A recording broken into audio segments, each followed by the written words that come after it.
یه ترشی درست کن در عرض 15 دقیقه.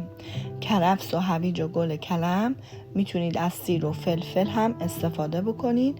اینها رو همه رو خورد کنید، بشورین، آبش بره، خشک بشه کامل و توی یه ظرفی یا سطلی یا یه ظرف شیشه‌ای بریزید. ادویه ها رو توی یه ظرف دیگه بریزین، آماده کنید که ادویه ها شامل زردچوبه، پاپریکا، نمک فراوان و فلفل فراوان هستش. سبزی ها شیوید، نعنا، تلخون.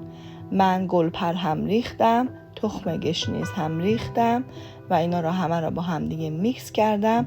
سرکه قرمز، سرکه سفید، دیگه توش آب نریختم.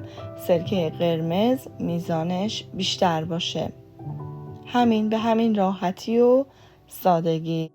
سابسکرایب یادت نره.